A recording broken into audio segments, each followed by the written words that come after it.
Lorsque le grand prêtre était mis à part, une grande quantité d'huile était versée sur sa tête, et elle coulait de la tête, sur la barbe, et jusqu'aux pieds. Psaume 133. Ainsi l'onction était répandue sur le corps entier. Si nous nous gardons nous-mêmes sous la direction du Seigneur Jésus, nous, en tant que son corps, l'Église, avons part à l'onction qui est versée sur sa tête. Cette femme voulait l'oindre et le reconnaissait comme le roi des rois. Cette onction n'était utilisée que pour le grand prêtre, les mariés et les rois. Même actuellement, lorsque le roi d'Angleterre est mis à part, on loin, cette femme alla vers le Seigneur, sachant qu'il était le grand prêtre, l'époux céleste, et le roi des rois. Quelle foi! Les autres l'entendirent, mais ne le comprirent pas. Ils lui firent plutôt des reproches, essayant de l'arrêter tant ce qu'il faisait, où ils se disputaient pour savoir lequel serait le plus grand et qui aurait la plus haute position dans le royaume céleste. Seule cette femme voulait exalter le Seigneur Jésus. Elle ne pouvait rien faire d'autre aussi, elle vint pour l'oindre, déclarant par cet acte, « Maintenant, Seigneur, je crois que tu meurs pour le monde entier. Tu l'as dit, tu donnes ta vie pour les brebis et tu meurs comme l'agneau de Dieu. Tu es mon Créateur, mon Roi, mon Sauveur. » Si nous voulons avoir une vie triomphante, un foyer heureux, une église vivante, le Seigneur Jésus doit être exalté dans nos prières, notre témoignage et nos vies. Quelqu'un ou quelques-uns peuvent dire qu'ils sont remplis du Saint-Esprit. Mais si vous écoutez leur conversation ou leur prédication, au lieu d'exalter le Seigneur Jésus, ils s'élèvent eux-mêmes. Ils sont centrés sur eux-mêmes. Vous verrez que quoi qu'ils disent ou fassent, c'est pour leur propre gloire et pour leur propre édification. À ce sujet, le Saint-Esprit nous avertit dans Actes 5, 30, 32. Pierre exaltait le Seigneur Jésus lorsqu'il déclara comment le Seigneur Jésus était élevé. Nous sommes témoins de ces choses, de même que le Saint-Esprit. Le Saint-Esprit nous permet de voir la position hautement élevée du Seigneur Jésus.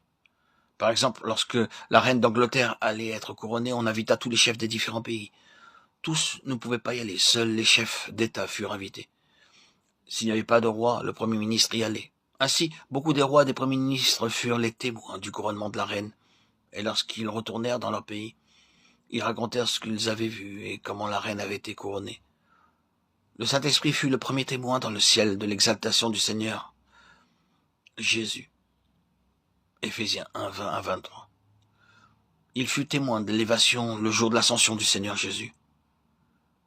Puis, il descendit pour annoncer ce qui était arrivé à ce moment-là. Aussi, Pierre dit-il, « Ne sommes-nous pas les témoins de cette élévation ? Exaltons-nous le Seigneur Jésus-Christ dans notre témoignage, nos conversations, nos prières, notre enseignement ou notre service, quel qu'il soit. S'il en est ainsi, nous contribuons à sa plénitude. »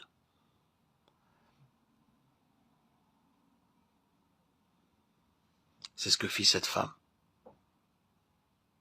en versant cette huile pour oindre le Seigneur, ce parfum. Elle avait reconnu la royauté du Christ, Dieu, l'agneau de Dieu, le Créateur et Roi, le divin Sauveur. Elle était la première témoin qui avait dépassé l'aveuglement des disciples, recherchant toujours la première place à côté du Seigneur,